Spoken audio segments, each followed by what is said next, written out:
السلام علیکم ورحمۃ اللہ وبرکاتہ۔ امید کرتا ہوں آپ سب لوگ خیریت سے ہوں گے۔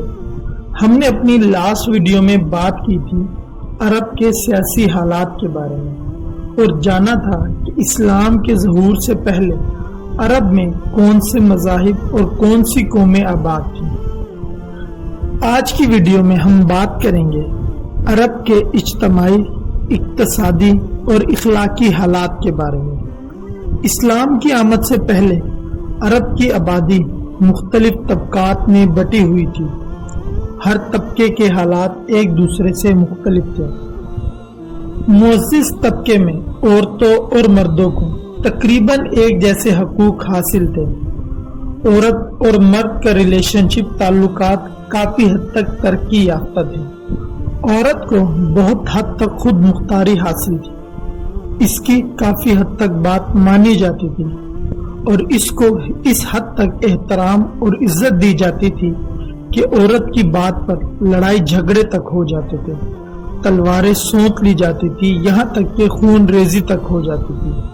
معزز طبقے میں صلح کے لیے بھی عورت اچھا خاصا کردار ادا کرتی تھی۔ اگر وہ چاہتی تو مختلف قبائل میں صلح کروا دیتی تھی اور اگر وہ چاہتی تھی تو اسی کی وجہ سے جنگ بھی سٹارٹ ہو جاتی تھی دونوں قبائل کے درمیان۔ لیکن ان تمام باتوں کے باوجود معزز طبقات میں بھی خاندان کا سربراہ مرد ہی ہوتا تھا۔ اس طبقے میں عورت اور مرد کا تعلق عقد نکاح سے ہوتا ہے، مطلب عورت کا نکاح عورت کے ولیوں کی موجودگی میں ہوتا ہے۔ ایک طرف معزز طبقے کے یہ حالات تھے تو دوسری طرف مختلف طبقات میں مرد اور عورت کے تعلقات کو مختلف نظر سے دیکھا جاتا تھا۔ ان کے تعلقات کو صرف بدکاری، زنا اور فحاشی کی نظر سے ہی دیکھا جاتا تھا۔ ان کے لیے متعدد بیویاں رکھنا ایک عام بات تھی جس کی کوئی حد بھی مقرر نہیں تھی۔ اس کا مطلب یہ ہے کہ ایک مرد ایک ہی ٹائم میں کافی ساری عورتوں سے نکاح کر سکتا تھا۔ کچھ طبقات میں تو ایسا بھی تھا کہ لوگ دو سگی بہنوں کو ایک ہی وقت میں نکاح میں رکھ سکتے تھے اور اس میں ان کو کوئی خرابی بھی محسوس نہیں ہوتی تھی۔ باپ کا اپنی بیگم کو طلاق دینے کے بعد یا اس کی وفات کے بعد بیٹا اپنی ستیلی ماں سے بھی شادی کر سکتا تھا، اس میں بھی وہ کوئی عار محسوس نہیں کرتے تھے۔